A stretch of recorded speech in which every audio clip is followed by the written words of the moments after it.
A'udzubillahiminasyaitonirrajim. Bismillahirrahmanirrahim. Wala haula wala quwata illa billahil aliyil azim. Allahumma sholli ala Sayyidina Muhammad wa ala ali Sayyidina Muhammad. Rabbi shrah li sadri wa yassir li amri wahlul 'uqdatam min lisan yafqahu qawli waj'alni wazran min ahli. Assalamualaikum warahmatullahi wabarakatuh. Kajian yang digelar ini berdasarkan pertanyaan yang masuk. Tapi memang saya tidak akan jawab satu persatu. Dari kemarin itu mencari sudut pandang lah atau perspektif Al-Quran terkait cara untuk menjelaskannya dengan baik begitu. Al-Quran ini tentu panduan ya untuk menjawab segala persoalan yang ada. Hanya di dalam menjelaskannya itu Al-Quran pun memberikan sekian sudut pandang atau sekian pintu ya, tergantung menjelaskannya kepada siapa gitu. Nah, di Al-Quran ada sebuah ayat ya, yang kurang lebih Allah berfirman bahwa serulah manusia kepada jalan Robmu dengan cara yang terbaik gitu kan. Nah, jalan yang terbaik itu tidak ada jalan yang sama untuk menyeru orang yang berbeda-beda gitu. Jadi tugasnya setiap orang yang diberi amanah ilmu yaitu berdakwah sesuai dengan cara yang terbaik yang dia mampu. Itu bagian dari jihad, bagian dari doa agar ditarik dekat pada Allah ya. Jadi hajat pribadinya gitu. Agama itu tentu tidak ada paksaan dan sudah jelas gitu antara yang benar dan yang salah gitu. Nah, tugas kita adalah memberi sudut pandang atau perspektif agar setiap orang bisa memilih sendiri terkait jalan yang hendak dia gunakan untuk memperoleh kebenaran lah begitu kira-kira. Nah, jadi saya mungkin akan langsung masuk aja, mudah-mudahan banyak diskusi nanti di ujung materi. Nah, kita akan mulai lihat materinya seperti biasa gitu ya. Jadi hari ini tanggal 5 Rajab ya, sahabat-sahabat, yaitu 17 Februari 2021. Ini adalah bulan Allah gitu. Nah, ini salah satu bulan haram, bulan di mana kita harus sangat menjaga diri dari melakukan hal-hal yang tidak Allah sukai gitu. Ini menjadi prolog untuk memasuki bulan puncak yaitu Ramadan gitu ya, di mana di situ bulan yang penuh ampunan. Tapi Allah sudah menyediakan dulu gerbangnya, ada Rajab, ada Sa'ban, ada Ramadan gitu. Ya, kemarin Pak Iim sempat tanya ke saya terkait dengan berpuasa di bulan Rajab gitu kan. Dikaitkan dengan bahwa tanggal 1, 2, 3 harus puasa dan sebagainya, tidak ada dalilnya gitu. Tapi yang jelas bahwa Rasulullah memang paling banyak berpuasa itu di bulan Rajab gitu. Nah, bulan Rajab ini adalah bulannya Allah, bulan khusus, banyak yang melewatkan begitu saja gitu. Karena mereka masih melakukan hal-hal seperti biasa tanpa masuk ke dalam bulan Rajab dengan sebuah ketundukan lah begitu ya. Nah, nanti di dalam bulan Sya'ban pun ada rahasia di sana, yaitu nisfu Sya'ban. Jadi Allah sudah menginformasikan bahwa Allah meletakkan ada 2 malam yang mulia, yang satu disembunyikan, yang satu dijelaskan. Sementara kita sibuk mengejar yang disembunyikan, yang dirahasiakan, yaitu pada 10 malam terakhir bulan Ramadan mencari Lailatul Qadar begitu kan, di malam-malam ganjil. Tapi ada satu malam mulia yang kemudian Allah singkap, yaitu nisfu Sa'ban gitu. Nah, yang nisfu Sa'ban ini yang jarang dimanfaatkan oleh orang gitu, oleh sebagian besar manusia gitu, karena mereka lebih fokus mencari yang Lailatul Qadarnya gitu. Ya tentu kalau bisa memperoleh dua-duanya, alhamdulillah ya, afdol. Nah, baik, kita akan langsung masuk slide by slide. Jadi ini temanya adalah, tema kajiannya adalah datang kepada Allah dengan hati yang selamat begitu ya, dengan hati yang selamat. Nah, kita akan coba lihat di Quran surat Asy-Syu'ara, Quran surat 26 ayat 87 sampai 89 gitu. Jadi di sini saya berikan judul sesuai dengan konteks penjelasan yang ingin saya sampaikan. A'udzubillahi minasyaitonirrajim. Bismillahirrahmanirrahim. dan janganlah engkau hinakan aku pada hari mereka dibangkitkan, yaitu pada hari ketika harta dan anak-anak tidak berguna, kecuali orang-orang yang menghadap Allah dengan hati yang selamat, gitu kan. Ilaman atau Allah, ya, bikol bin salim, gitu. Jadi dengan kolb, dengan hati yang selamat, gitu ya. Jadi kita ingin lihat nanti apa yang disebut dengan hati yang selamat, gitu kan. Karena kan sesungguhnya Allah itu kan yang dilihat adalah hatinya manusia, gitu. Banyak rupa lahiriah manusia yang seakan-akan baik, tapi kemudian datang kepada Allah menggunakan membawa hati yang sombong, membawa hati yang dengki, membawa hati yang banyak bergibah, merasa dirinya lebih hebat, lebih baik dari orang lain. Itu jadi sia-sia ya. Tentu semuanya ini kan kita membangun amal itu ikhlas semata-mata agar memperoleh wajah Allah, gitu. Sementara Allah tidak bisa dibohongi, gitu. Allah itu akan langsung tembus melihat hati, gitu. Bahkan hari ini pun seorang mukmin, muslim, niatnya tuh bisa lebih dihargai ketimbang amalnya sendiri. Jadi ketika orang niatnya baik, tapi kemudian di dalam beramalnya banyak kekurangan karena kelemahan diri, di situ Allah Maha Pemaaf, gitu. Tapi ada orang yang berhasil menyempurnakan amalan, tapi dengan membawa hati yang menserikatkan Allah, itu justru lebih berbahaya, gitu. Karena di ujung amalnya itu dia sebenarnya lebih takabur ya, merasa dirinya yang besar, bukan Allahnya yang besar, gitu. Jadi dia merasa bahwa dia bisa beramal itu semata-mata karena dia adalah orang yang baik, dia adalah orang yang hebat, orang yang berhasil, begitu ya, melakukan kebaikan. Padahal kalau tidak Allah yang memberikan kemampuan untuk bisa melakukan kebaikan, tidak mungkin, gitu. Bisa bertaubat tanpa kemudian Allah yang memberikan taufik, tidak mungkin. Bisa sholat, bisa mendengarkan tausiah, begitu ya, membaca kitabullah, ayat-ayat Allah, tanpa Allah berikan telinga, hati yang siap untuk mendengarkan, nggak bisa.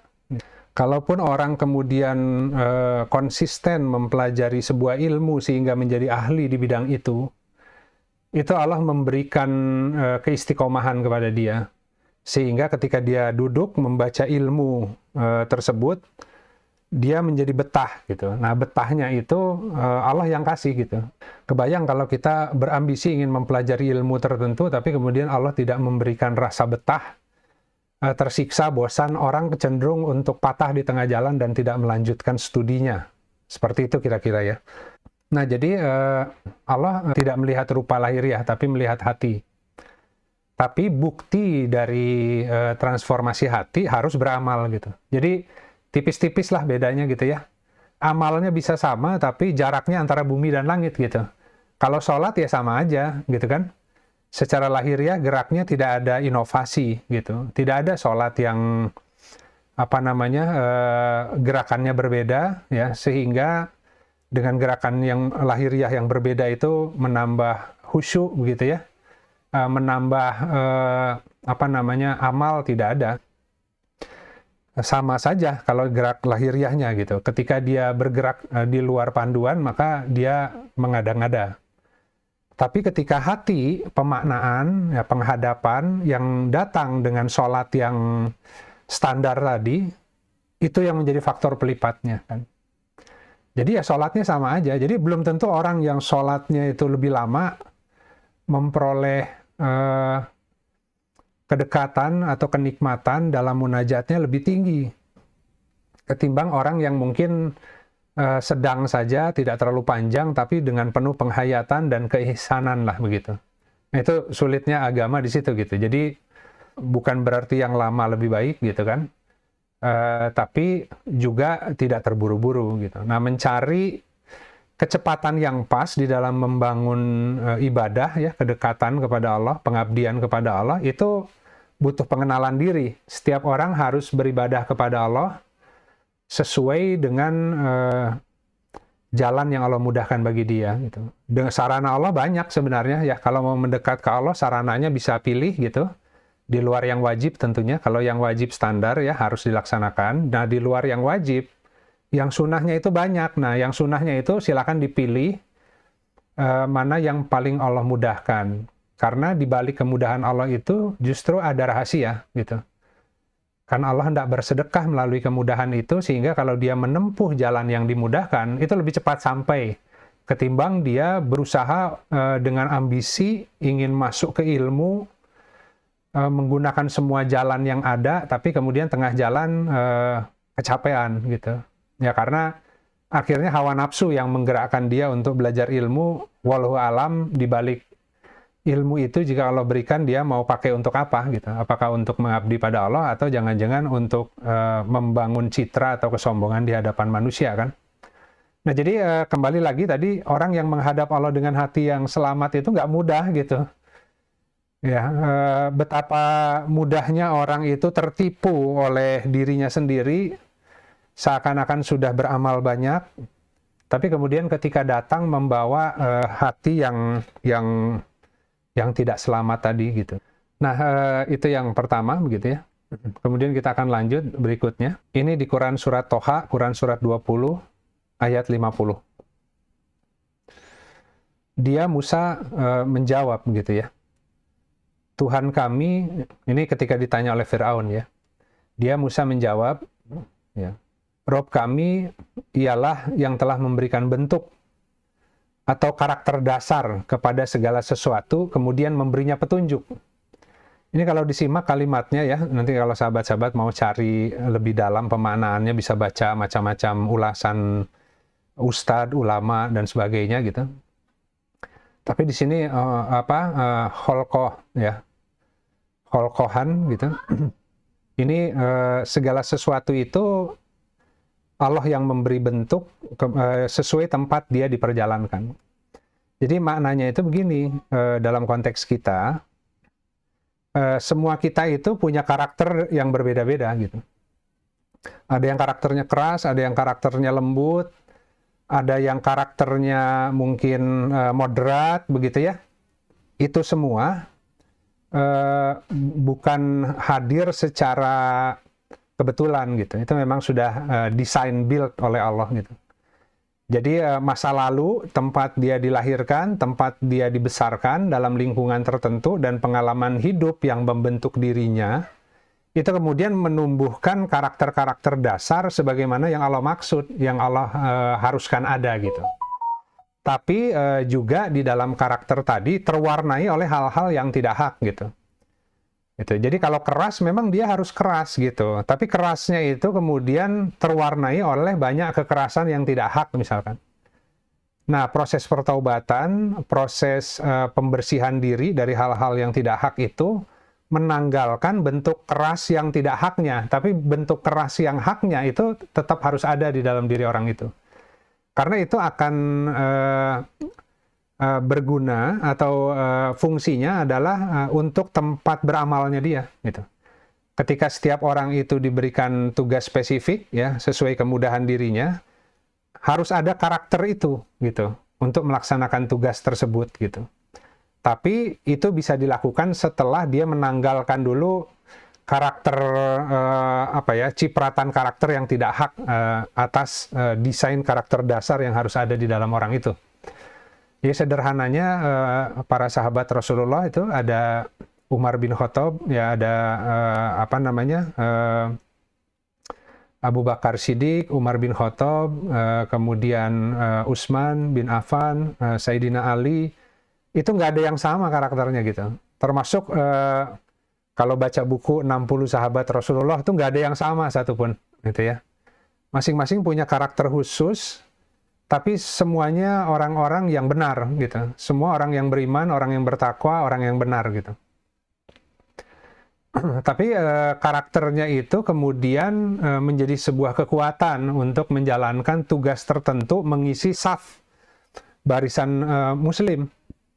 Ya, mukmin itu kan sesungguhnya mukmin itu berperangnya dalam barisan yang teratur kan, seperti safnya malaikat.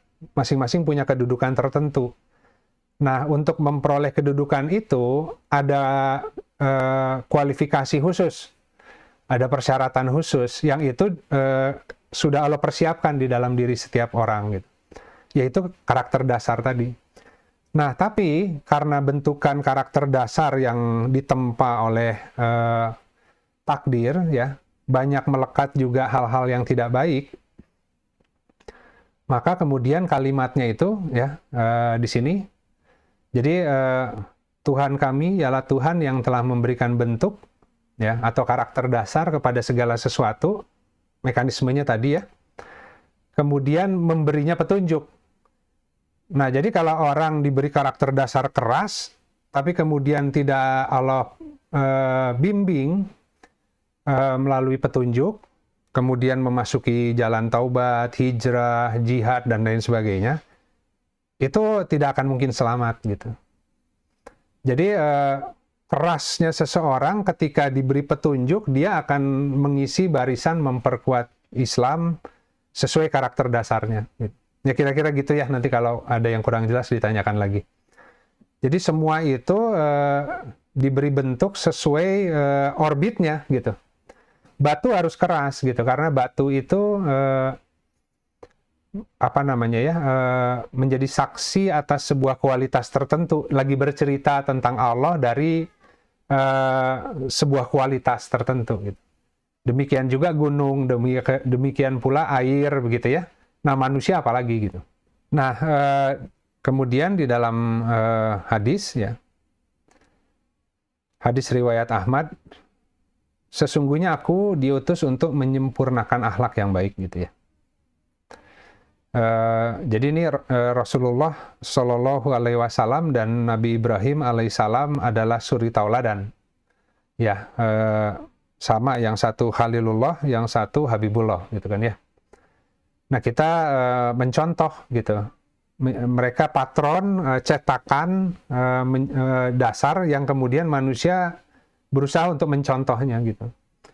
Ya, Nabi Ibrahim dengan milahnya, ya, milahnya Nabi Ibrahim. Nanti kita lihat karena kaitannya ke Ar-Rahman, ya, yang Maha Dermawan, gitu. Nanti kita akan ulas tentang ciri-ciri orang yang disebut sebagai hambanya Ar-Rahman, kan, gitu.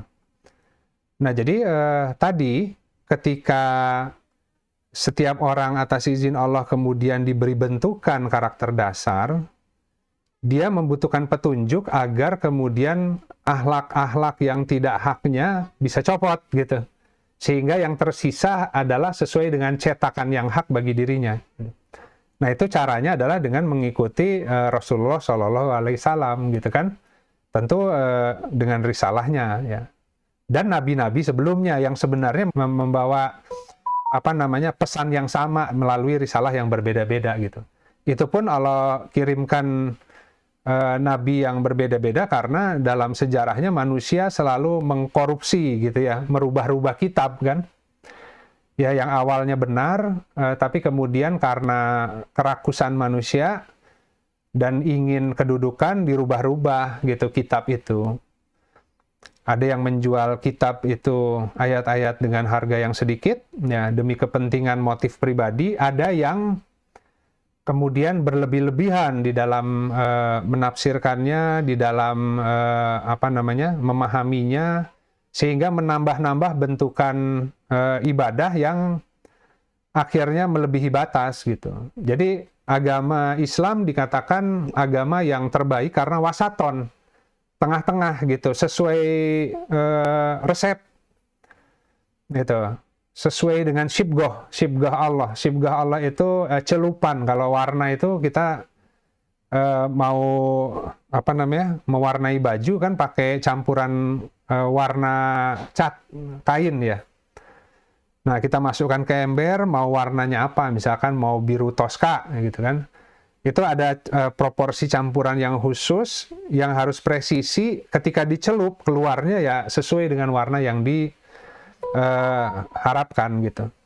Nah, agama itu adalah syibgohnya Allah, gitu. Warna celupan, ya. Jadi ketika semua jiwa manusia dengan karakternya yang berbeda-beda dicelup melalui agama yang lurus, ya, itu kemudian keluarnya itu punya sebuah warna yang sama, gitu.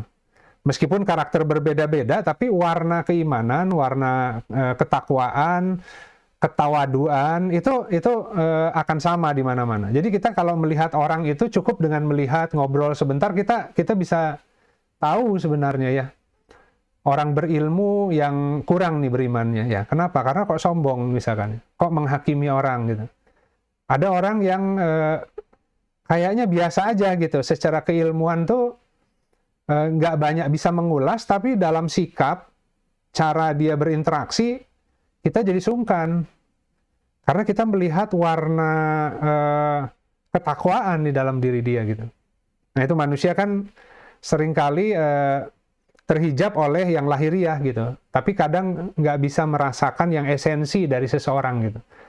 Jadi ada orang yang tadi bentuk karakternya mungkin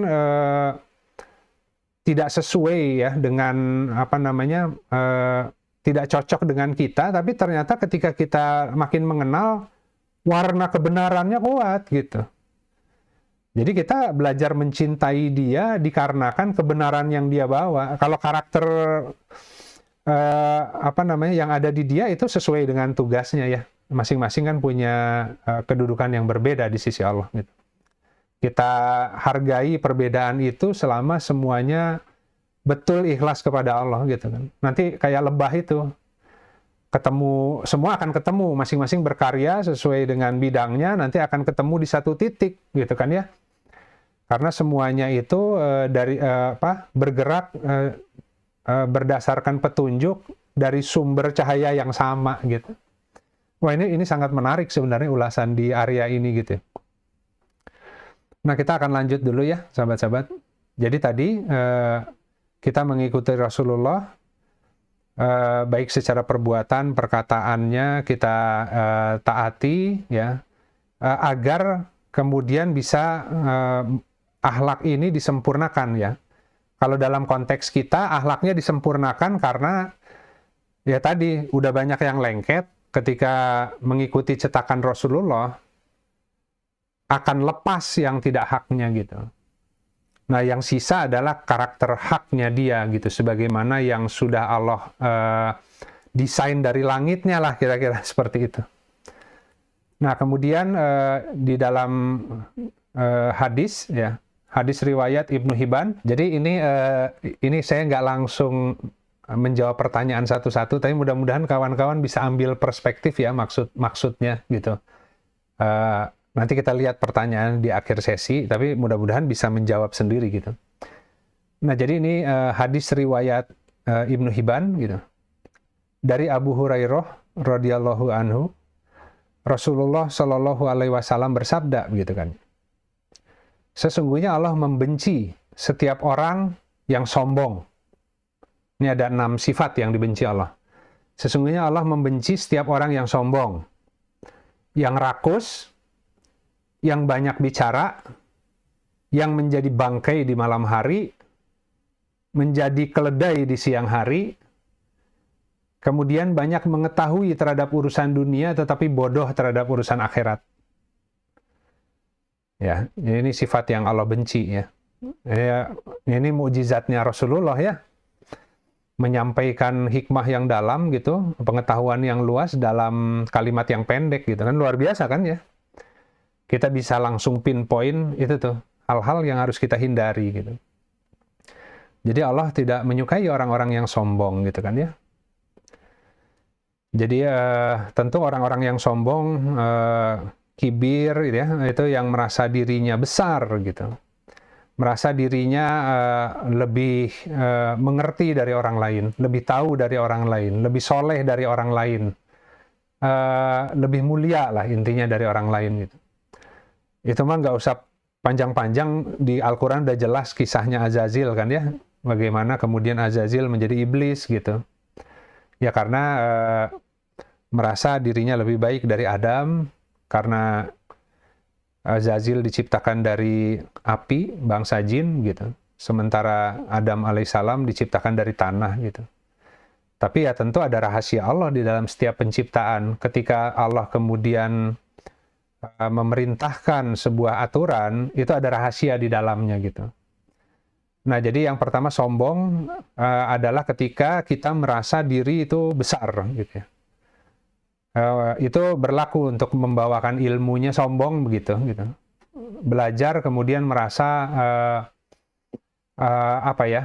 menjadi mudah untuk membanding-bandingkan gitu antara dirinya dan orang lain. Kemudian yang kedua adalah yang rakus, yang serakah. Ya, rakus juga terkait ya. Rakus tuh bisa macam-macam, bukan hanya lahiriah, tapi rakus pujian, rakus kedudukan, ya. Banyaklah begitu. Segala bentuk sifat rakus gitu.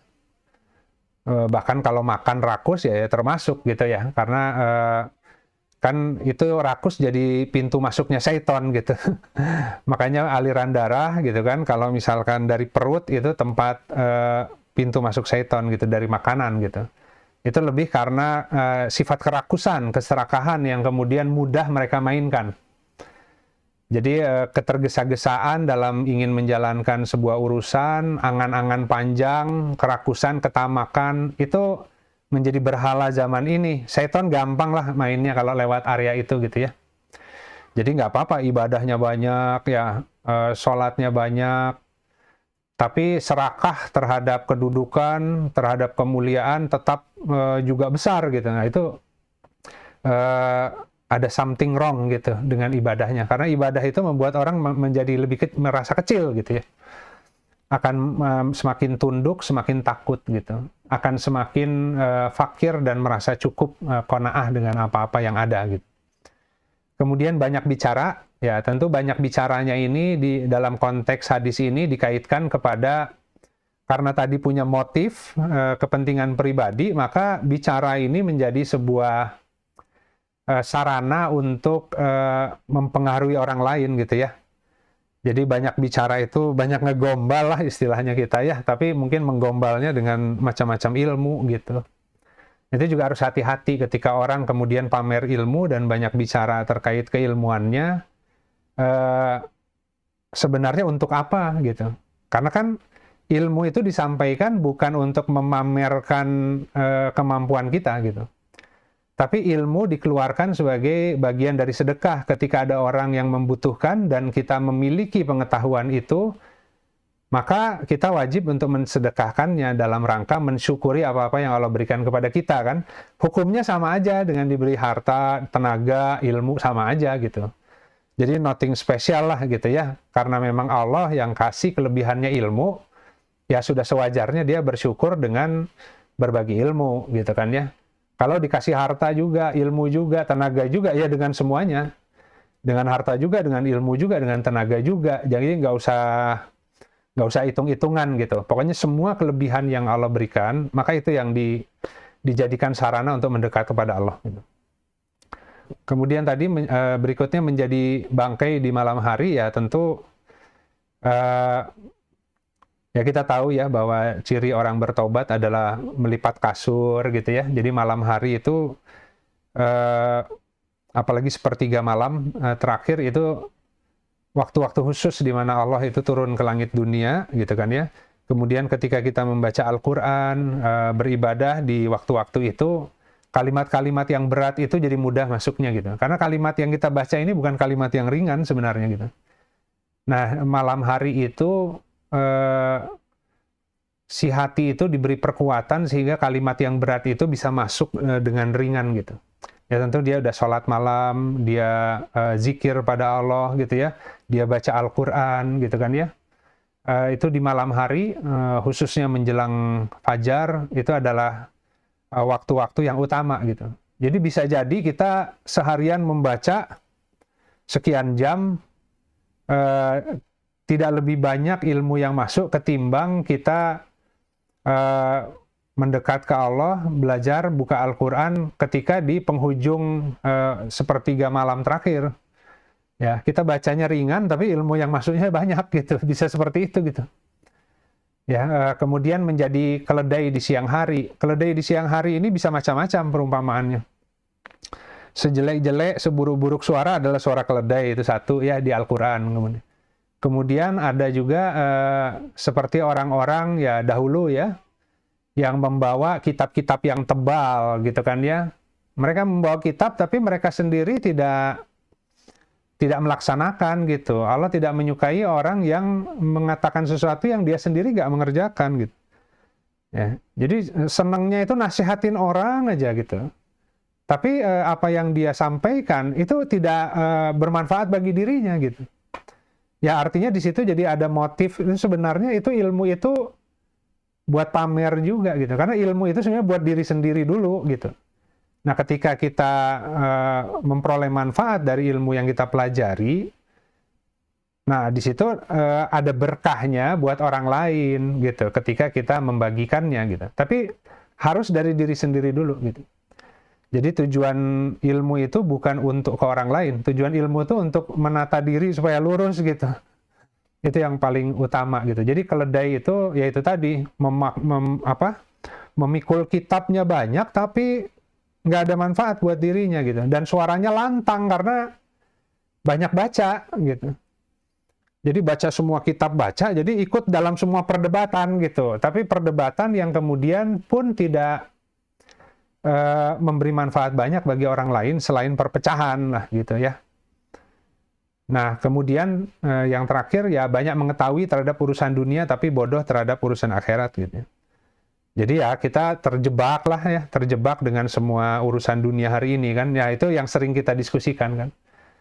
Terjebak dengan ujian, terjebak dengan kemarahan, terjebak dengan semua fenomena lah intinya ya. Dengan harus bekerja banting tulang siang malam mencari nafkah. Padahal sebenarnya kita susah hari ini, rizkinya terbatas, itu ada sesuatu yang Allah sedang ingin ajarkan gitu.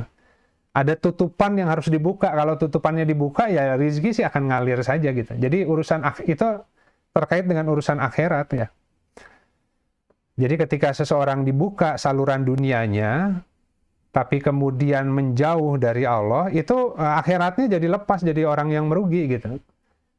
Nah, seringkali bentuk pertolongan Allah adalah mengirim utusan. Ya, utusannya bisa tadi macam-macam peristiwa kan. Agar orang itu melakukan refleksi dan kemudian kembali tunduk kepada Allah gitu. Ya, baru setelah tunduk nanti Allah akan bukakan jalan yang lebih baik. Ya, dibukalah subulannya gitu, jalan-jalan Allah. Tapi kalau terus-menerus dilabrak gitu ya.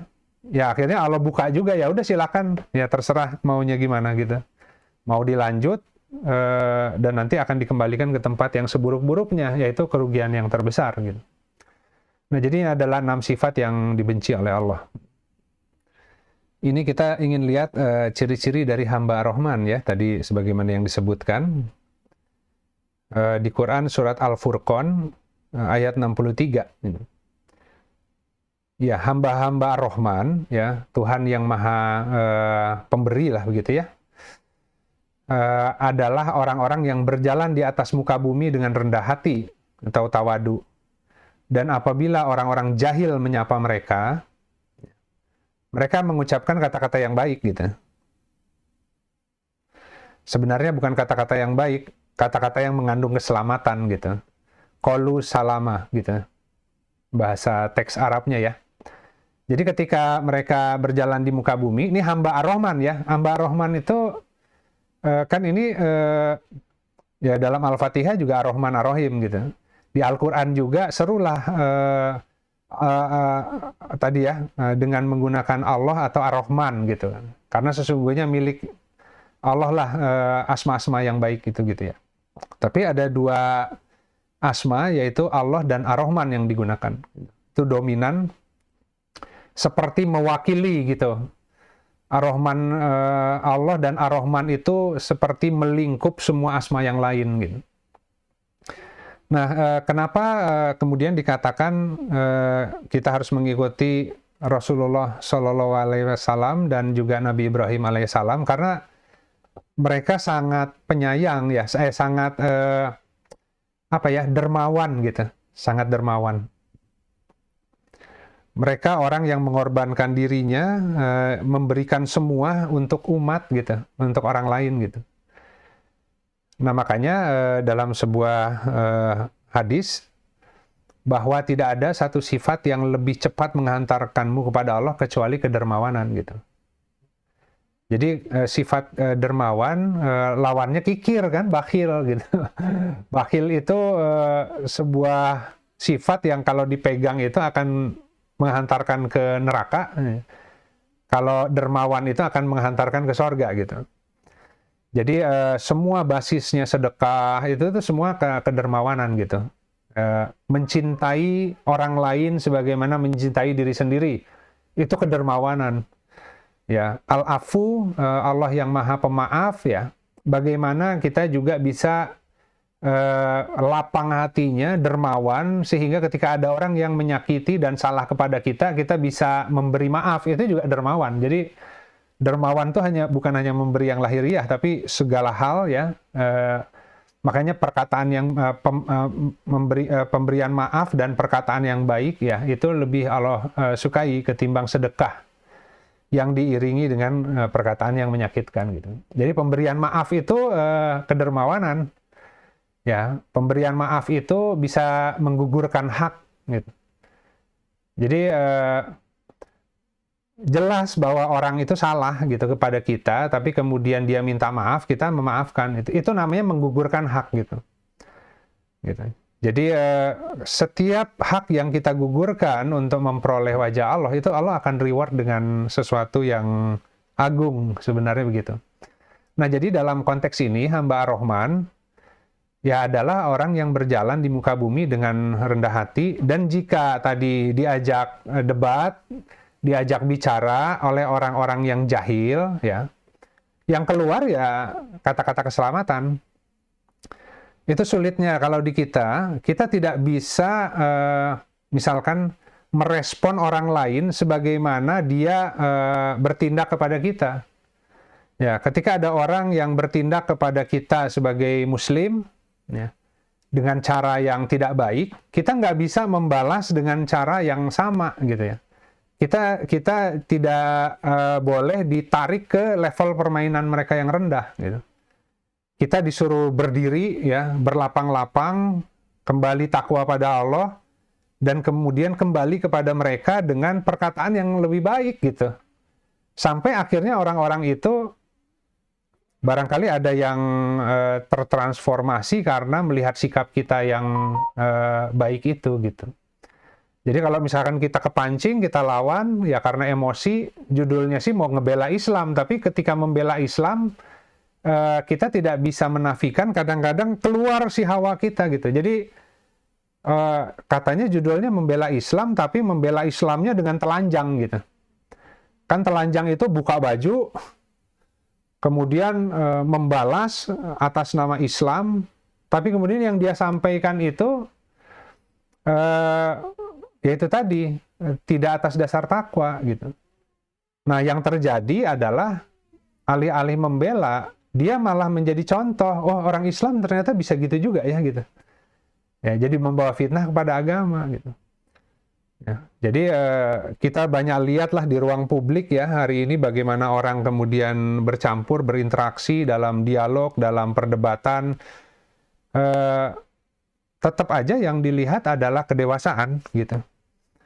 Ya, kedewasaan. Jadi bagaimana cara membangun argumentasi yang baik, karena kita diatur oleh sebuah aturan khusus ya, sebagai mukmin dan muslim itu nggak bisa mengeluarkan hal-hal yang di level yang sama dengan orang-orang yang tidak beriman gitu. Jadi yang kita sampaikan ya keselamatan. Apalagi kalau ini terkait orang yang jahil ya. Mereka menentang itu apakah karena mereka ini masih belum ngerti ya? Kalau mereka belum ngerti, dilawan terus, akhirnya lama-lama jadi memusuhi, jadi memblok kesempatan dia untuk taubat dan belajar. Tapi kalau kita melayani dengan baik, lama-lama kan timbul percaya juga gitu ya. Mungkin dijadikan teman dialog gitu. Lama-lama kemudian pelan-pelan memperoleh manfaat dan ingin berubah gitu. Bisa seperti itu. Nah, itu contoh ya. Jadi ini ciri-ciri hamba Ar-Rahman soalnya. Jadi Islam itu bukan masalah pelampiasan, kita harus membela dengan tata cara yang ternyata tidak sesuai dengan yang diajarkan Islam gitu. Sama dengan ke orang tua gitu. Ke orang tua menyampaikan yang benar tapi dengan nada dan cara yang salah, wah itu mah eh, orang malah nggak mau ngikuti ya, meskipun itu belajar agama tapi ke orang tua kayak gitu ya, itu yang akan diambil gitu pelajaran oleh orang yang melihat gitu. Tapi ketika dia sabar ya, mendampingi orang tuanya dengan hormat tetap gitu kan ya, menyampaikan dengan cara yang baik gitu. Lama-lama wah ini anak ini memang hebat ya, berbakti ke orang tuanya gitu. Padahal orang tuanya itu keras loh gitu ya. Orang bisa kemudian timbul apresiasi karena mungkin malah nanya, itu anaknya ngaji di mana ya? Saya pengen anak saya juga ngaji di sana gitu. Ya, contoh seperti itu ya. Nah ini kemudian berikutnya kita lihat terkait dengan mewaspadai kesombongan ketika menuntut ilmu ya.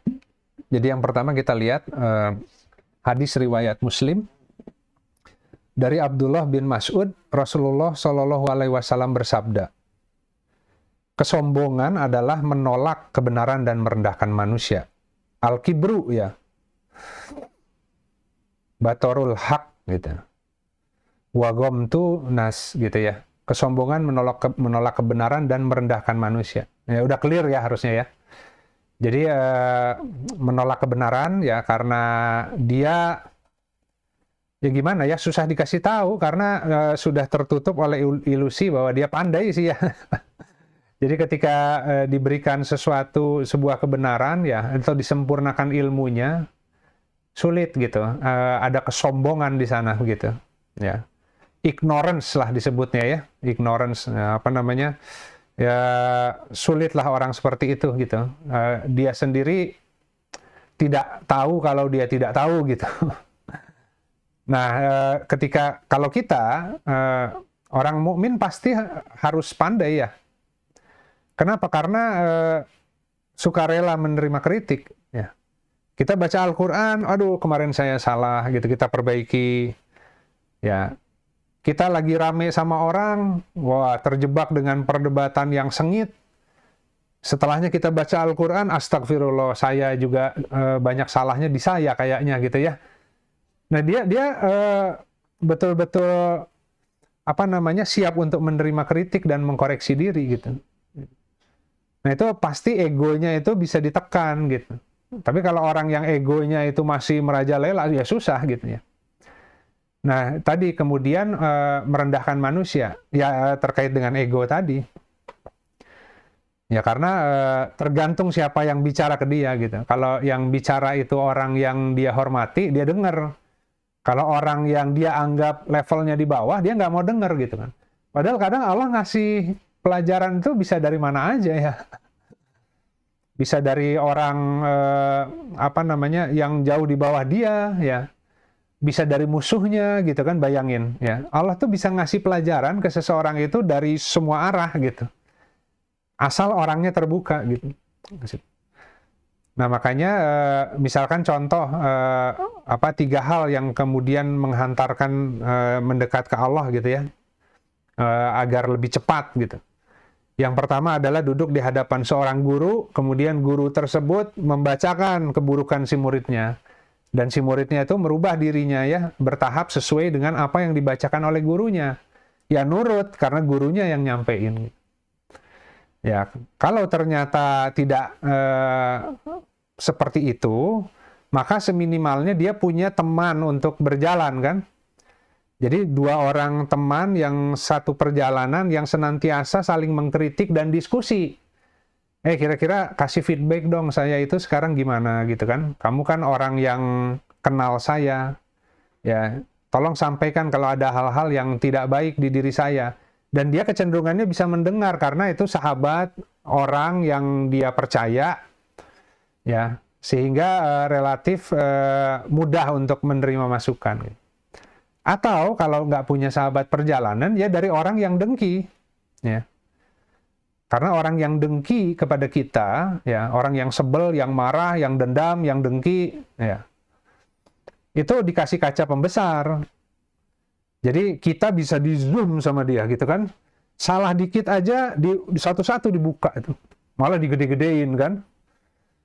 Nah, ketika kita memperoleh informasi tentang ada orang yang menggibah atau memfitnah kita, kita harus mengumpulkan, jangan-jangan di antara yang dia sampaikan tuh ada yang benarnya gitu. Karena saking kecilnya itu nggak kelihatan oleh mata kita, tapi dia karena sedang dendam, dengki, dikasih kaca pembesar, dia bisa nyampaikan apa adanya. Ya urusan itu dia dengan Allah, ya rasa yang tidak haknya, tapi informasi yang dia sampaikan dengan nada kebencian itu bukan berarti nggak berguna, itu bisa jadi sangat berguna bagi kita gitu. Kalau tidak ada kesombongan dan tidak merendahkan manusia ya. Jadi kebayang ya beratnya gitu. Nah kemudian Umar bin Khattab mengatakan bahwa ilmu ada 3 tahap gitu. Ini udah sering kita bahasnya. Jadi jika seseorang memasuki tahapan pertama, ya pasti sombong ya, dia akan sombong ya. Sampai keluarlah banyak ya itu ya perkataan-perkataan seperti tong kosong nyaring bunyinya gitu kan ya. Itu ya memang seperti itu, dan itu kecenderungannya mau belajar apapun ya kalau baru ngertinya sedikit itu euforia ya, merasa menjadi sombong gitu. Mau bela diri, mau apapun ya sama aja gitu. Ban putih, ban kuning kalau karate, ban hijau ya, itu udah pengennya itu tarung ya. Tapi ternyata nggak tarung-tarung karena diajarin dulu kuda-kuda, push up, fisik ya gitu-gitu ya. Prinsip-prinsip, nggak sabar tuh, pengennya tarung aja gitu. Ya, begitu dikasih tarung lawan ban coklat, ban hitam langsung ngejongkang ya. Ya tapi luar biasa nyalinya gitu ya, karena belum bisa ngukur sih. Dia merasa dia udah paling hebat gitu, karena ilmunya baru sedikit. Ilmu yang sedikit itu memang begitu dimanapun gitu, termasuk agama. Jadi hakim, jadi tukang mengkoreksi orang di mana-mana gitu. Nah jadi seseorang ketika masuk tahap pertama pasti sombong gitu. Ya kecenderungan sombong itu ada gitu. Kemudian jika dia menyempurnakan dan terus memasuki tahapan kedua, ia menjadi tawadu. Ya, jadi sederhananya penjelasannya, kalau tadi hawa nafsunya, egonya itu lebih besar ketimbang ilmunya. Gitu. Makanya ilmu yang sedikit dibawakan dengan menggunakan ego dan hawa nafsu yang besar. Sehingga ada ilusi di kepalanya itu seakan-akan wah dia itu sudah ngerti segalanya gitu. Tapi kalau itu dilanjut ya, kemudian ilmunya itu membesar gitu ya, sama dengan egonya, nah di sana mulai lebih hati-hati ya. Takut-takut salah nih. Ya, jadi tawadu, jadi rendah hati. Ya, mulai di belakangnya ditambah kalimat ya kan, wallahu alam katanya gitu. Takut salah gitu kan ya. Tapi kemudian memasuki tahap ketiga malah nggak ngerti apa-apa gitu. Ya, betul-betul apa yang kita sampaikan itu sejauh yang Allah ajari, sejauh yang Allah fahamkan. Tapi masih banyak gitu ilmu Allah itu. Dan ternyata makin kita tahu banyak, makin kita nggak tahu banyak gitu ya. Saking kita mulai melihat, oh ternyata ini tuh belum ada apa-apanya ya gitu. Makin kita banyak hal yang kita belum ketahui gitu ya. Makanya kan ibaratkan yang ketika Nabi Musa dan Nabi Khidir itu ya, kan dikatakan bahwa ini kan Nabi Musa Nabi pembelajar, kemudian Allah pertemukan dengan Khidir di pertemuan 2 lautan. Ya kemudian kan dikatakan bahwa sesungguhnya ilmunya Nabi Musa dan Nabi Khidir kalau disatukan ya dan dibandingkan dengan ilmunya Allah, itu perumpamaannya seperti seekor burung yang kemudian lagi minum matuk air di lautan. Jadi ketika ngambil di paruhnya itu air, ya segitulah dibandingkan dengan lautan yang luas gitu. Jadi memang nggak ada apa-apanya manusia mah gitu ya. Banyak nggak ngertinya gitu. Tapi kan kaidahnya ya kita harus berjalan dengan menggunakan yang kita ketahui gitu. Yang belum kita ketahui, kita harus tawadu di situ, harus fakir, harus hati-hati. Nah itu seperti itu. Ini ternyata panjang ya, Ndra. Oh 2 slide lagi. Baik. Eh, jadi kalau dari pertanyaan ini materinya jadi lebih kaya ya. Ya dikit lagi lah, 2 lagi ya. Ya, ini contoh ya dari semua yang tadi kita sudah baca nih. Ini ada hadis riwayat Muslim. Rasulullah Shallallahu Alaihi Wasallam bersabda, gitu. Cukup seseorang dikatakan berbuat jahat, gitu ya. Ya. Jika ia menghina saudaranya sesama Muslim, gitu. Jadi di sini yang menarik itu sahabat-sahabat harus lihat Asmaul Husna ya. Nanti harus mempelajari di situ. Karena di sana ada As-Salam, di sana juga ada Al-Mu'min gitu ya. Apa bedanya As-Salam dan Al-Mu'min gitu. Dan apa konteks pelajaran yang bisa kita peroleh dengan karena itu asma-asma Allah ya, asmanya Allah gitu. Dan manusia itu kemudian merepresentasikan sebagian dari asma-asma itu. Jadi seorang Muslim adalah adalah seseorang yang Muslim lainnya selamat dari lisan dan perbuatannya gitu, ya kan gitu. Jadi kalau kita adalah seorang Muslim, kita nggak akan mungkin nyakitin Muslim, gitu. Mau apapun alirannya, gitu. Selama dia sholat, ya. Syahadat, sholat, zakat udah cukup, ya. Sholat dan zakat sebenarnya cukup, gitu. Di luar itu urusan dia dengan Allah. Tapi kita langsung direm, nggak boleh nyakiti. Harta, kehormatan, jiwanya selamat, udah. Meskipun greget gitu kalau ada tindakannya yang kurang tepat, tapi itu sudah langsung disil mulutnya, gitu. Itu Allah luar biasa. Jadi kalau Muslim adalah orang yang Muslim lainnya selamat dari lisan dan perbuatannya. Kalau ingin mengkoreksi, maka koreksi dengan cara yang baik, bukan dengan cara yang menyerang, menghina, tapi misalkan ada ilmu seorang Muslim yang kita anggap kurang tepat, ya, maka kita bangun khazanah keilmuan yang tepat gitu sebagai referensi perbandingan tanpa harus menyerang Muslim lainnya gitu. Nah jadi nah itu luar biasa ya. Jadi kita harus dengan ilmu juga gitu. Ya, itu yang pertama gitu. Jadi ini tapi ada lagi kalau mukmin lain lagi syaratnya. Itu baru Muslim tuh. Kalau mukmin adalah yang seluruh makhluk selamat dari dia gitu, mukmin. Yang semua tetangganya itu selamat dari dia. Karena tetangganya itu, yang disebut tetangga itu, ada sebelah nih ada orang yang non-Muslim, ya. Di depan ada seorang Muslim tapi alirannya nggak tahu apa, ya. Sebelah kiri ada orang yang kayaknya nggak tahu tuh beragama atau enggak gitu ya.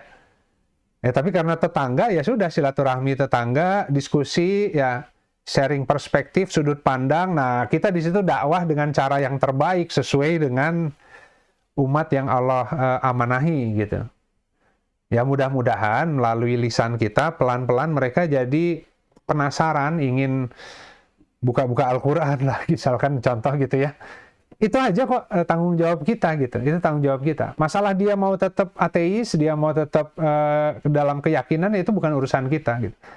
Nah, cuman ketika kita mengambil tanggung jawab lebih besar, meskipun maksudnya baik, kalau ternyata ada hal yang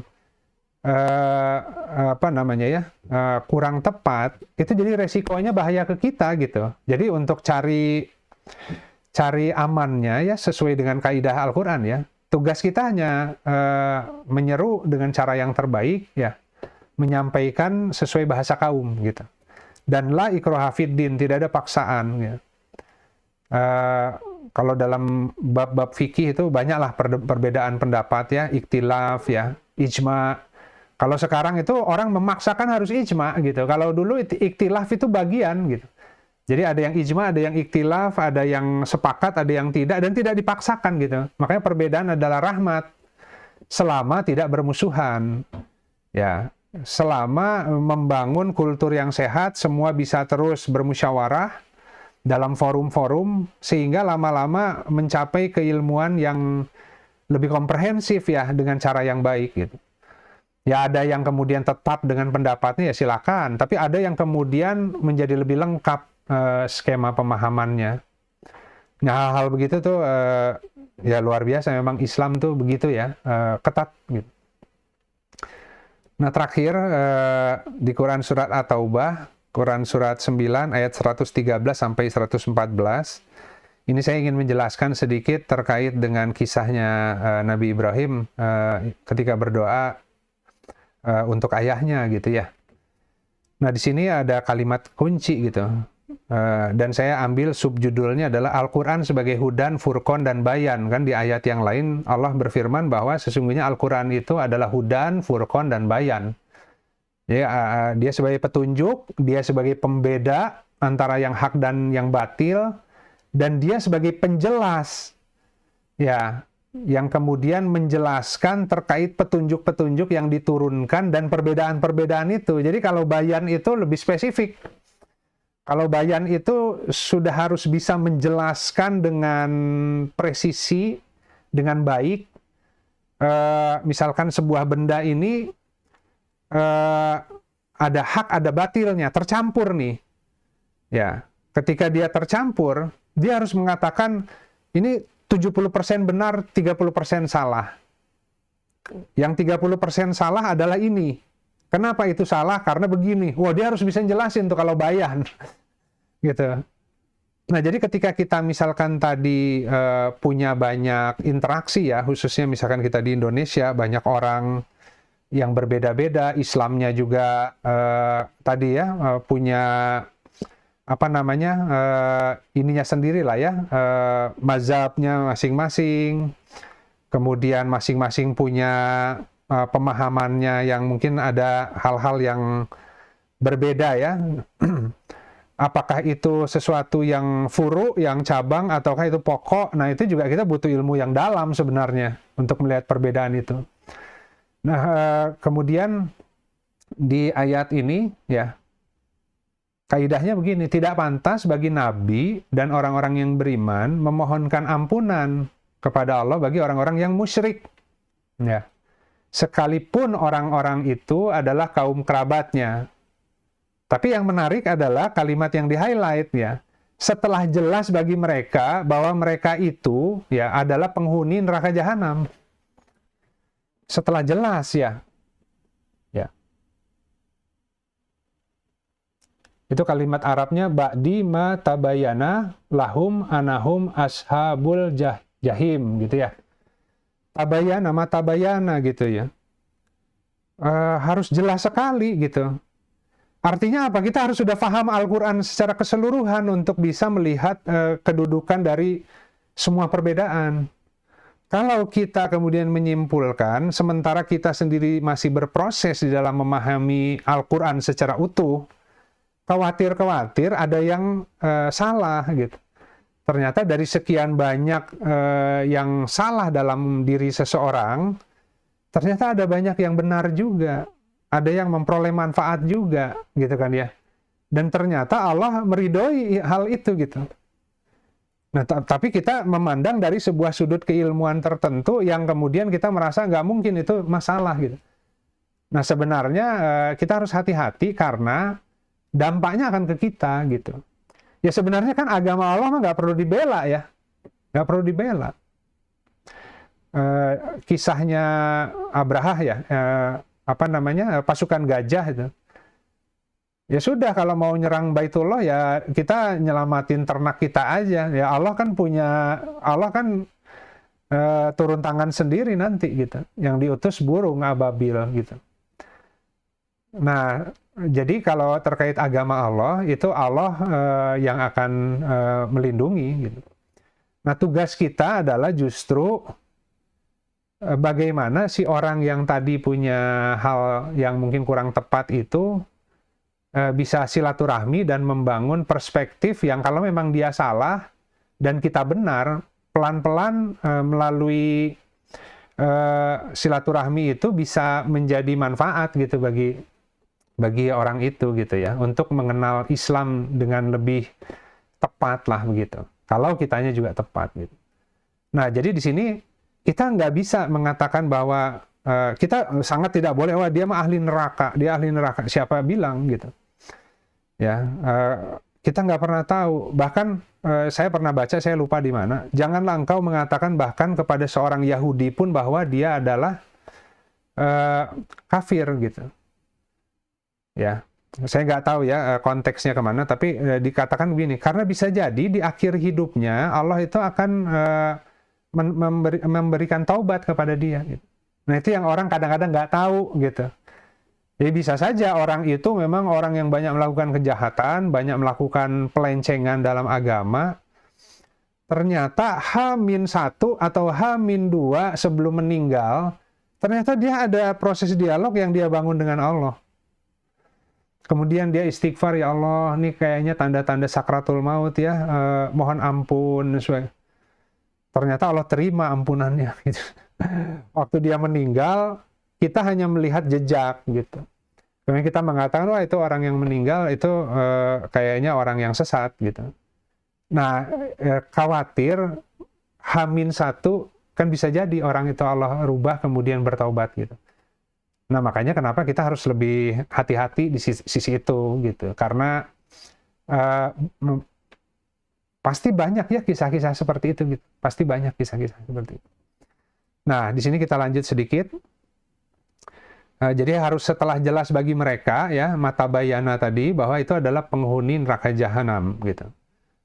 Kita nggak bisa jelas itu kalau kita diperlihatkan dan sebagainya pun kalau di Islam itu untuk bersaksi itu terhadap sebuah misalkan perzinahan itu butuh 4 orang saksi itu ngelihat ya, nggak boleh hanya oh itu keluar dari rumah yang sama ngapain lagi itu pasti zina, nggak bisa, harus ada yang lihat langsung 4 gitu.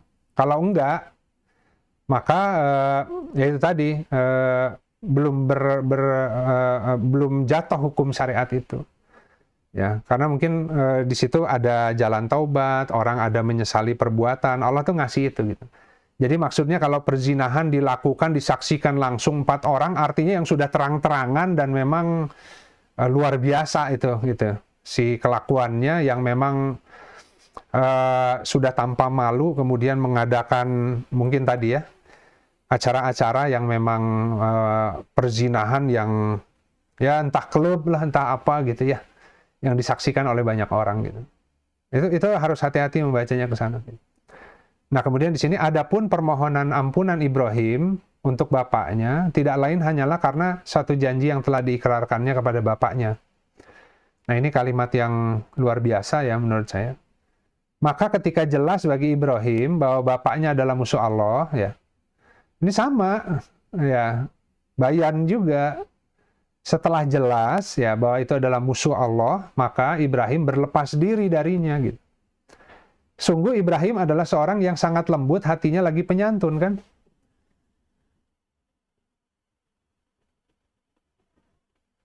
La awalun halim ya. Ya sangat penyantun gitu. Nah sementara Nabi Ibrahim itu salah satu suri toladan selain Rasulullah Shallallahu Alaihi Wasallam. Jadi kita harus mencontoh ini gitu. Ya. Jadi ketika jelas bahwa ayahnya adalah musuh Allah ya, maka Ibrahim berlepas diri. Ya udah berlepas diri aja gitu. Ya.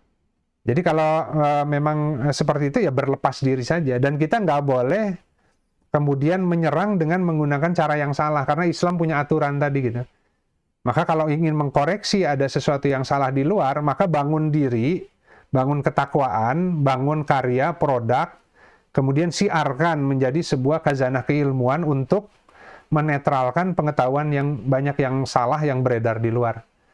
Nah kira-kira gitu Ndra. Alhamdulillah selesai kajiannya. Ada 2 pertanyaan yang saya rasa ini bisa langsung dijawab. Jadi nomor 1, nomor 2 itu yang saya jawab sebenarnya dengan materi ya. Nomor 1 dan nomor 2 yang saya jawab dengan materi. Sorry, saya matiin dulu ininya. Kelihatan ya pertanyaannya ya, Ndra? Iya, Pak. Jadi tadi itu sepanjang itu materinya buat ngejawab yang nomor 1 dan nomor 2 sebenarnya gitu. Jadi yang nomor 1 dan nomor 2 saya coba jawab dengan struktur pemahaman yang lebih komprehensif lah begitu ya. Silakan nanti ditafakuri dulu, kemudian dibaca-baca lagi.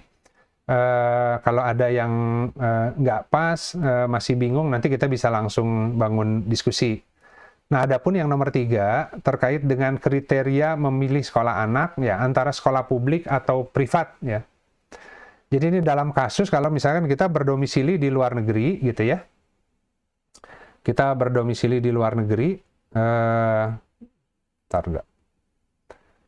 ya, dalam kasus misalkan kita berdomisilinya di luar negeri.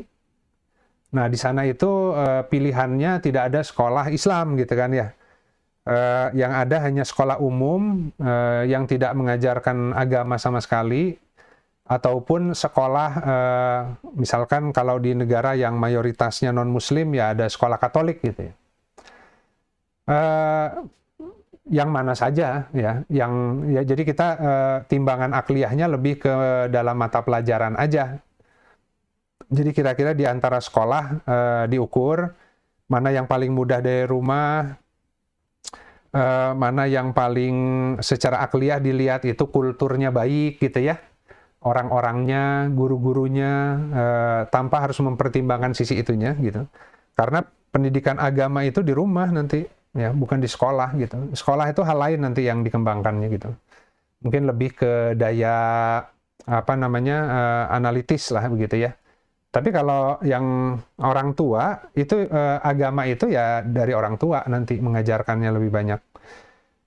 Pertama ya orang tuanya harus menjadi orang tua yang soleh dulu di hadapan Allah agar kemudian anaknya dijaga. Ya, itu yang pertama, kita tawakal ke Allah, kita titipkan anak, mau sekolahnya bukan sekolah Islam, tapi semoga Allah jaga di sana akidahnya dan dia bisa memperoleh manfaat dari ilmu yang diajarkan di sekolah-sekolah itu gitu. Nah, mungkin ada bagus tuh kayak melihat yang Sayyidina Ali ya, yang dengan umur usia pembelajaran gitu kan. Ada kaidahnya tuh. Jadi anak dari usia 0 sampai 7 tahun maka perlakukan dia seperti seorang raja. Maka kita jadi penasehat raja gitu. Nggak boleh dilarang-larang katanya. Ya, karena anak itu lagi daya eksplorasinya besar, maka ketika dia sedang melakukan banyak eksplorasi, ya kita hanya memberi pertimbangan, awas jatuh nak, nanti sakit, ya. Anaknya tetap ngeyel, jatuh dia, ya. Ya, tetap kemudian nggak dimarahin, ya. Ya sudah, sakit ya, ya hati-hati ya lain kali. Nah, lama-lama dia terbangun tuh motoriknya lebih hati-hati, dia lebih sadar terhadap lingkungan, lebih pandai ya. Anak itu harus diberikan dibantu jiwa eksplorasinya jangan mati gitu. Makanya dikatakan anak itu kreatif ya. Semua orang kreatif ketika dia masih kecil, begitu udah gede kreativitasnya hilang gitu karena banyak dilarang-larang, banyak ngikutin social conformance. Akhirnya lebih peduli dengan pendapat orang, takut dianggap gagal dan sebagainya, sehingga dia malah hilang kreativitas mengerjakan hal-hal sesuai tuntutan orang lain gitu atau lingkungan gitu. Nah, jadi usia 0 sampai 7 seperti penasehat ya, anak itu lagi eksplorasi kita bantu. Tapi kemudian di usia 7 sampai 14 tahun seperti tentara katanya. Maka dia mulai dibebankan kewajiban-kewajiban belajar sholat, ya, hafalan Al-Quran dan sebagainya, terus di-drill gitu. Itu mungkin usia-usia saya nggak ngerti ya, yang banyak teman-teman yang lebih ngerti. Tapi mungkin itu usia-usia yang si anak itu siap untuk diberi fondasi gitu ya, siap untuk diberi fondasi gitu. Jadi si orang tua itu sebenarnya hanya punya kesempatan untuk memberi warna ke anak dengan tegas itu di usia 7-14 gitu. Nah, 14 tahun sampai usia 21 tahun maka perlakukan dia sebagai teman gitu. Jadi si anak itu akan banyak mengalami fase-fase kehidupan karena sudah masuk usia remaja itu eksplorasinya bentuknya lain ya. Nah, dia butuh orang tua yang bisa jadi tempat curhat gitu. Nah, sehingga si orang tuanya bayangin kalau anaknya mau cerita, oh nggak boleh. Ya, nggak boleh, ini nanti ini gini, terlalu protektif, takut anaknya lama-lama bukannya nurut, tapi pura-pura nurut gitu. Dia akan cari ke orang lain kan. lebih dekat ke temennya gitu. Nah, jadi itu ada kaidah di dalam pendidikan anak. Jadi kalau sekolah sih dalam konteks pertanyaan ini ya bisa di mana saja, mana yang paling dekat, dicoba aja cari pertimbangannya. Nggak usah terlalu mengkhawatirkan tadi, wah kalau sekolah publik nggak belajar agama, jangan-jangan itu lebih ke ateis. Ya, tapi kalau dia masuk ke sekolah Katolik, dia nanti di sana diajarkan hal-hal yang tadi ya lebih ke arah prinsip-prinsip yang nggak sesuai dengan Islam, nanti takut ke bawah gitu. Nggak perlu terlalu takut ya sisi itunya gitu. Pokoknya kita ambil pelajaran-pelajaran sekolahnya aja. Sisi akidah, sisi agama itu orang tua yang punya tanggung jawab di rumah untuk terus-menerus mendampingi anak gitu. Justru mungkin ada pengalaman menarik seorang muslim yang kemudian sekolah di tengah-tengah non-muslim. Dia jadi punya kepekaan dan bahasa yang unik nanti ketika dia Allah izinkan jadi juru dakwah ya di kemudian hari gitu.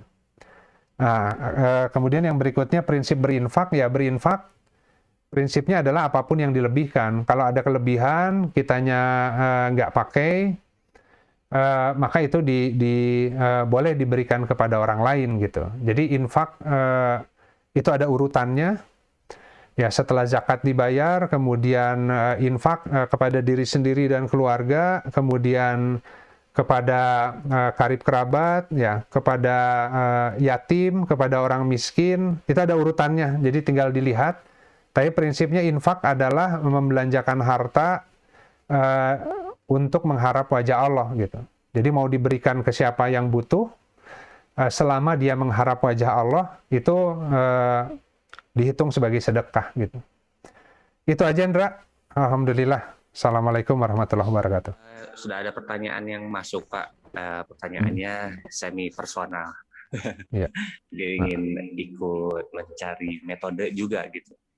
Ya. Pertanyaannya ini langsung bacakan. Ya. Bismillahirrahmanirrahim. Assalamualaikum warahmatullahi wabarakatuh. Bagaimana cara Mas Yudi rutin mengkaji Al-Quran setiap hari di antara kesibukan? Kapan waktu yang pas? Apa buku-buku penunjangnya? Apa beda efeknya ketika bisa rutin setiap hari dan ketika tidak bisa rutin? Itu pertanyaannya, Pak. Alhamdulillah. Iya, alhamdulillah memang kalau sekarang saya mungkin bisa dikatakan tidak setiap hari ya. Menjelang Rabu pasti. Menjelang Rabu pasti. Jadi saya bilang ini pertolongan ya. Ketika ada kajian Rabu banyak pertanyaan. Gini, sebenarnya saya tahu jawabannya tapi kita tidak bisa menjawab pertanyaan, meskipun itu pertanyaan yang mungkin kita sudah pernah kaji, ketika itu ditanyakan di waktu yang baru, kita nggak bisa terlalu pede dan yakin dengan jawaban yang kita miliki yang ketika sebelumnya gitu. Jadi cara menghadapi setiap pertanyaan meskipun itu seakan-akan berulang harus disikapi dengan ketakwaan. Ya. Jadi kenapa Allah izinkan seseorang bertanya lagi tentang persoalan yang mungkin saya sudah pernah kupas. Jadi saya baca lagi gitu. Ya, kemudian setelah saya baca, saya juga mohon ke Allah semoga diberikan angle cara untuk menyampaikannya melalui Al-Quran dari sudut pandang yang mana ini bahasanya supaya lebih mudah gitu difahaminya gitu. Jadi sebenarnya saya nggak tahu apa yang akan saya sampaikan di kajian Rabu gitu. Yang saya lakukan adalah ketika ada pertanyaan-pertanyaan, kemudian saya coba pahami pertanyaannya.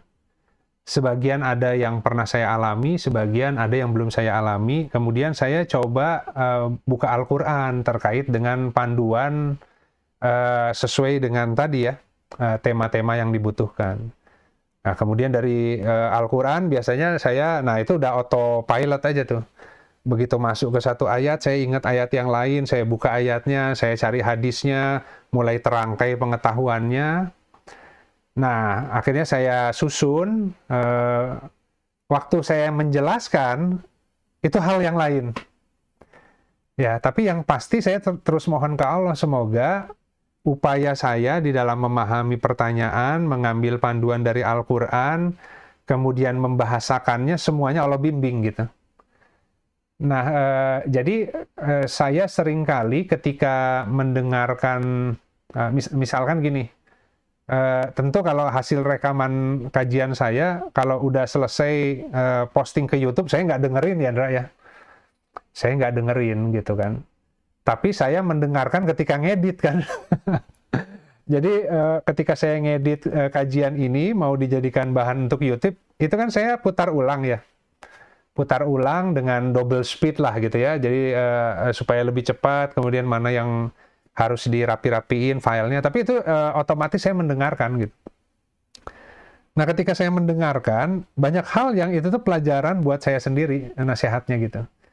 Dan banyak hal yang menjawab pertanyaan saya sendiri gitu.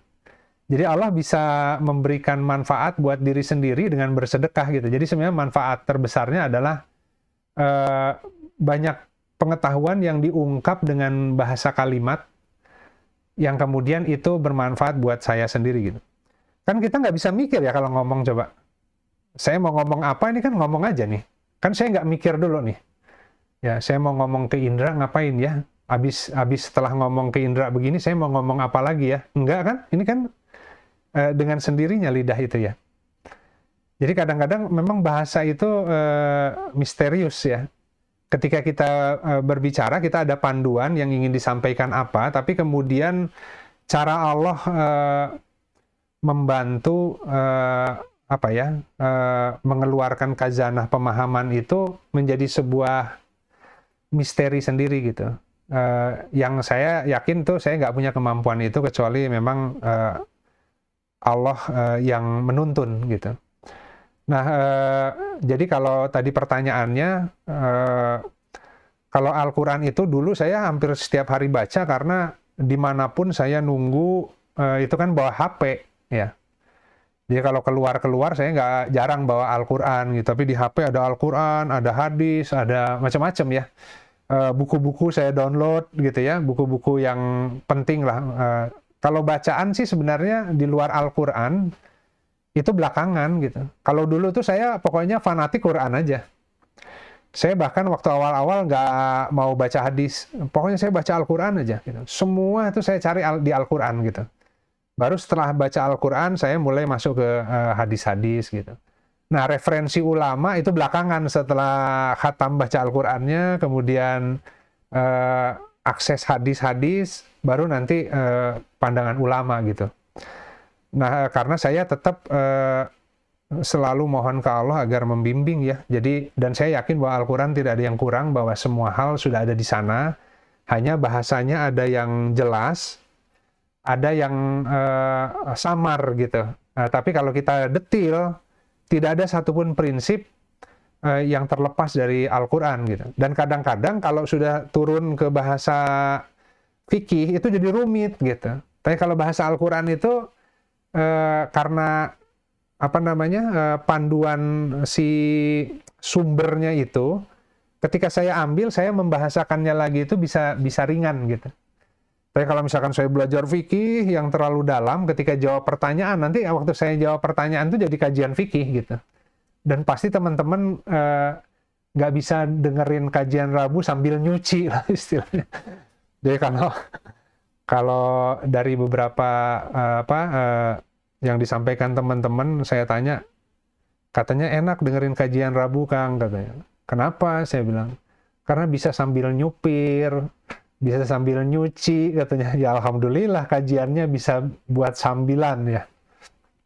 Artinya apa? Nggak usah mikir keras kan, tinggal duduk dengerin aja gitu. Tapi kalau misalkan saya menyajikannya sabar itu begini, definisinya gini, sombong itu begini, ada dalilnya gini, orang jadi cari buku catatan pengen nyatet gitu. Gitu. Nah kalau ini sih saya menyampaikan sesuai yang bisa saya sajikan paling ringan, dan mudah-mudahan teman-teman dimudahkan hatinya untuk menyerap gitu ya.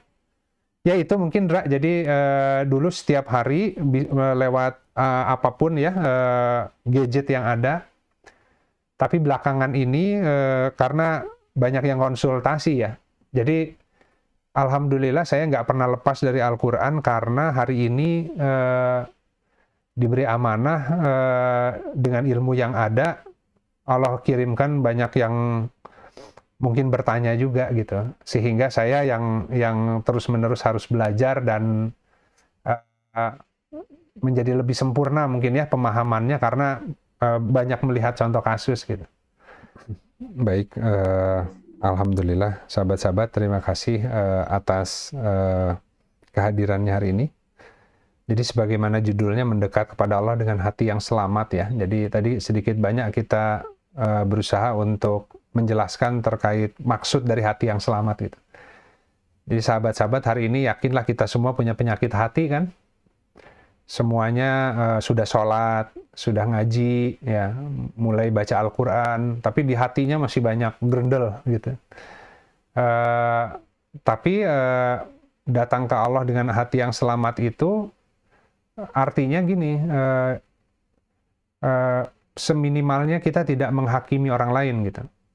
Ya, kita kalau tadi ada ketemu orang yang kemudian sama hatinya masih keras, kemudian sombong dengan ilmunya, kita tahu bahwa Umar bin Khattab mengatakan bahwa ada 3 tahapan ilmu. Alih-alih kita melawan, kita doakan semoga Allah sempurnakan ilmunya, ya. Dan kita melapangkan dada untuk bermusyawarah dengan dia. Ya, semoga kita pun memperoleh manfaat gitu. Dan dengan kita memberi kelapangan kepada orang lain ketika namanya orang masih baru belajar, dan kita semangati terus, jangan dipatahkan ya. Semoga dengan cara itu menjadi sedekah yang kemudian penyakit hati kita itu malah Allah obati gitu. Sehingga ketika kita datang ke hadapan Allah, kalau nanti ditanya kan, kamu di dunianya kok banyak ngomongin orang gitu ya. Kamu tuh lupa ke diri kamu sendiri ya, yang diomongin orang terus, yang dikritik orang terus ya, yang dibanding-bandingin orang, tapi kamu sendiri datang membawa hati yang kotor gitu. Itu yang harus kita hindari. Fokus kita adalah ya, datang kepada Allah. Saya nggak banyak ngomongin orang, boro-boro ngomongin orang. Saya berusaha untuk supaya bisa diperbaiki hati saya saja ya Allah gitu kan. Itu hati yang selamat itu lebih ke sana gitu. Kadang-kadang kita terlalu banyak melihat keluar, itu menjadi jalan kecelakaan gitu. Tapi kalau misalkan kita banyak di TV aja, hati-hati hari ini kan. Ya, sebagai orang yang belajar agama tentu banyak kebijakan atau banyak fenomena di televisi yang kemudian sebagai orang beriman ya, kita ikutan komentar kan. Wah, nggak bener nih, wah ini nih, wah sesat nih, wah ya ini. Akhirnya kok perasaan capek ya ngomentarin orang gitu ya. Ya sudahlah, yang penting kita perbaiki hati kita saja, kita doakan semoga nih pemimpin semua Allah kasih hidayah ya, diluruskan jalannya ya. Tapi kalaupun misalkan ini adalah ada rahasia Allah di balik ini, semoga kita menjadi hamba yang kemudian keluar dari ujian ini menjadi hamba yang semakin bersih dan semakin selamat gitu ya. Jadi hal-hal seperti itu yang kita perlu ingat, bahwa setiap orang akan datang menghadap ke Robnya sendiri-sendiri. Yang Allah lihat adalah bukan tentang kritik kita terhadap hati orang lain, tapi hati kita datang itu membawa apa gitu. Nah itu yang semoga kita dimudahkan untuk bertaubat pada Allah, kita banyak-banyak istighfar, banyak-banyak berzikir, kita diringankan tangannya untuk melakukan banyak kebaikan dengan harapan bahwa hasanah itu menjadi pengganti dari sayyi'ah, keburukan yang ada di dalam hati kita gitu. Jadi semua kebaikan bukan untuk orang lain hanya memperoleh berkahnya aja, tapi kebaikan itu adalah agar hati kita yang masih banyak keburukan sayyi'ah itu Allah ganti dengan hasanah-hasanah itu. Itu aja sahabat-sahabat, kita sama-sama akhiri kajian siang ini dengan beristighfar pada Allah, dan kita tutup dengan kafaratul majelis. Astaghfirullahaladzim, alladzi la ilaha illa huwal hayyul qayyum, wa atubu ilaih. Subhanakallahumma rabbana wa bihamdika asyhadu an la ilaha illa anta astaghfiruka wa atubu ilaih. Subhana rabbika rabbil izzati amma yasifun, wassalamun alal mursalin, walhamdulillahi rabbil alamin. Assalamualaikum warahmatullahi wabarakatuh.